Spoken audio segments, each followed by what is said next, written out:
Ruby? Hi, Mark.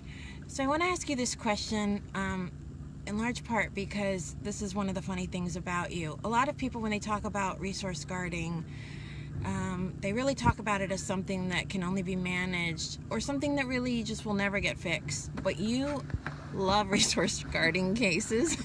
Every time one comes up, you're like, woo! It's another resource guarding case. That's true. So tell me why you feel that way, and what you think about resource guarding. Sure.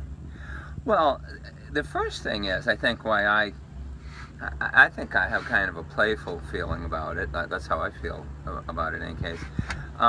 Because I don't really feel the dogs are broken, and I don't really feel that. I think a lot of people think like this is sort of the height of nastiness in a dog, that it would do this with an owner within its own house and all that. And I think in part this is where it's really important to understand that the dog just views the world as a dog. And if you think about puppies, when they're little and they're all eating out of the one tray and everything, I mean that's really the beginning of resource guarding right there. They're trying to push through each other and all, and they don't generally fight because there's enough food. But you put down half as much food, and in 6 or 8 week old puppies, you'll have a brawl. And sometimes you have it anyway.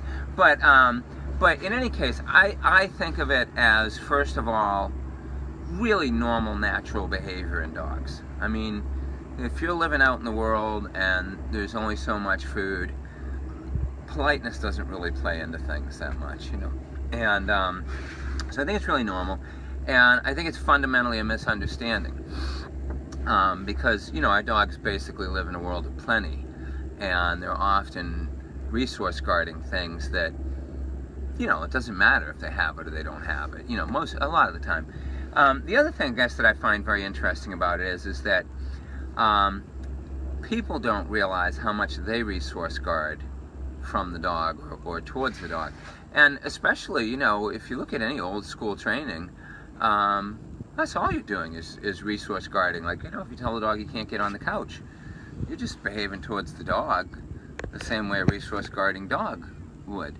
And this is part of the reason why a lot of times you see a dog that, will maybe resource guard the couch from mom or the kids, but not from dad. Dad's just a bigger resource guarder, I mean, he just wins the fight. But anyway, so I think of it as a misunderstanding. I think of it as, based in really natural behavior.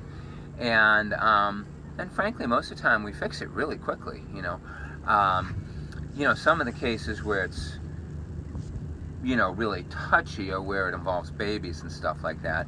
But even there, I think that's a really good example of why you have to actually be solving it, not managing it. If you manage a resource guarding dog around a baby, there's really good chances sooner or later the baby's going to get bitten. But you really can change the way dogs think about this, and you can often do it really quickly, and especially for dogs, 5 months of age or less.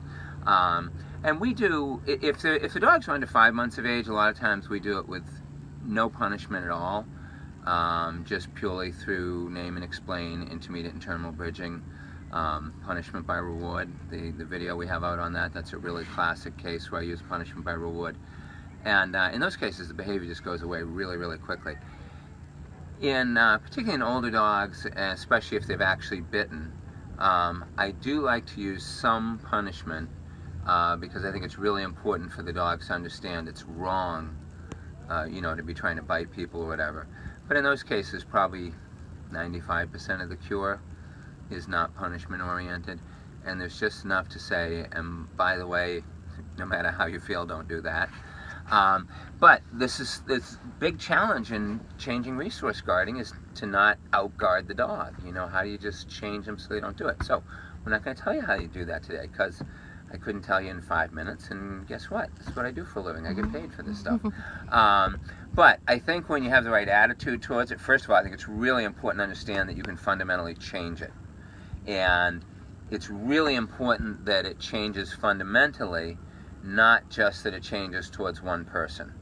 If it only changes towards one person, that person just out-resource guarded the dog.